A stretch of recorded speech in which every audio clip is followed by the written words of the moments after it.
So just as we've been talking about cooperativity, it does feed into a kind of process, I guess you could say, or a phenomenon known as allostery. So cooperativity is a special case of allosteric regulation.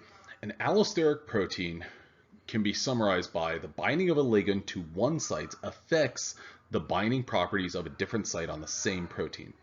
Now, what's important to qualify here is this can be positive or negative. Okay, so what that means is that the binding of ligands. What that requires is at least a protein with multiple binding sites. So let's go with pp1, pp2. Okay, now what we can see with this is a subunit or a ligand binds to this one, and that's going to change the binding site on this other protein, this adjacent pp2. Okay, that polypeptide 1 versus polypeptide 2. So that can negatively or positively impact it.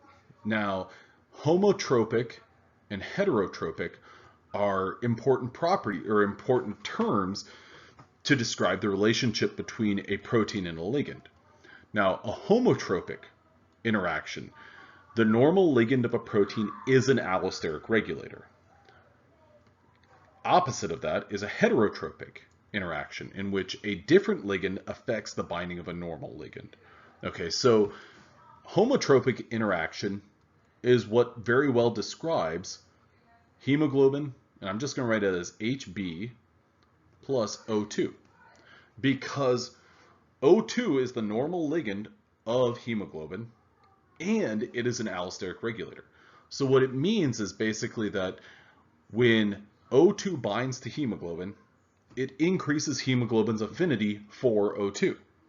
Now, heterotropic interaction would be an instance where a non-native ligand or a non-normal ligand, for instance, something other than O2, binds to hemoglobin, and it increases hemoglobin's affinity for O2. So it's almost like what you would see then is hemoglobin bound to molecule X as well as 3 other O2 molecules or something. Does that make sense? I hope that it does.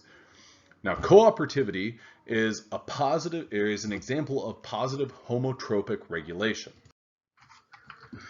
Hemoglobin binds oxygen cooperatively, and hemoglobin is a tetramer of 2 subunits, the alpha 2 subunit, beta 2 subunit. Each subunit is very similar to myoglobin on their own accords. However, it's important to know that they are different. So myoglobin is a monomeric protein that binds to heme that subsequently binds to O2.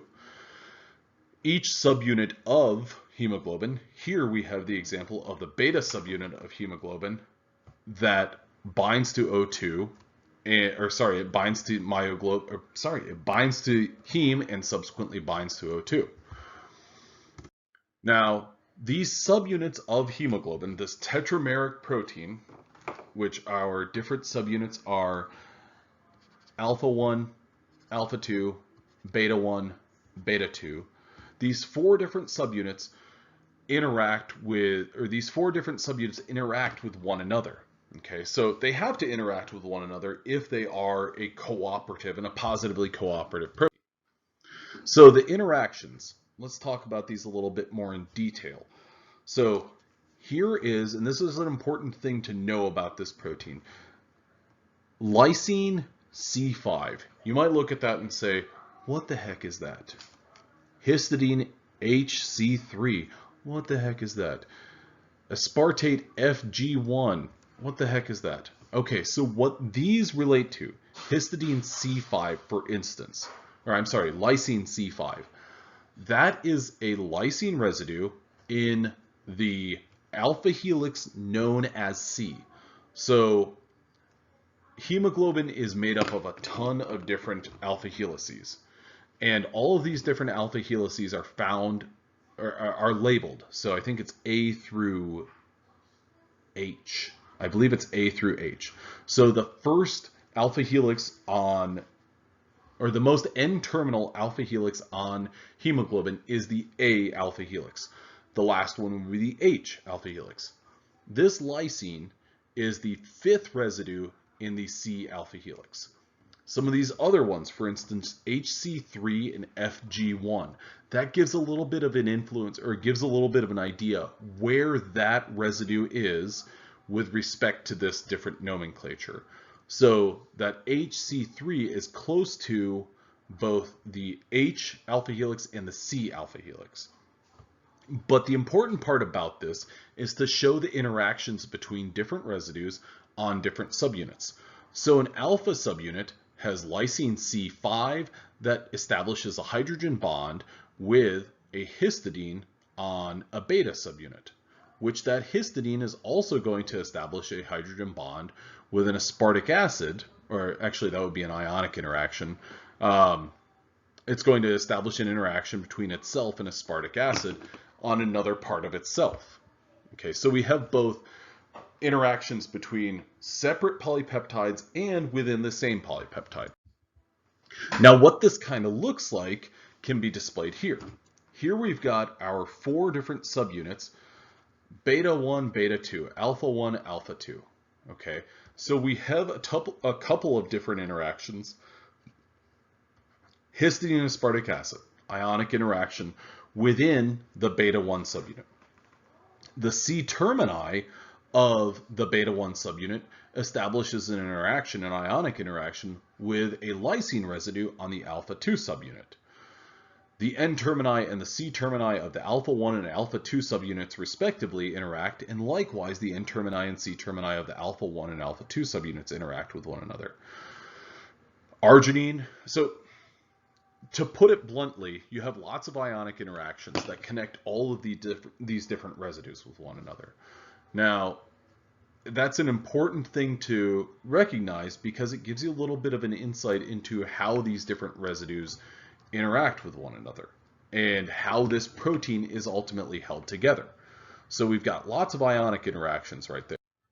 Now, there is some, like I said previously, hemoglobin and myoglobin, they are different proteins. Myoglobin is very similar, and this is, listen, aligning sequences is not the easiest and best thing to do on a PowerPoint slide, but what this is showing you is some of the conserved residues within hemoglobin and myoglobin.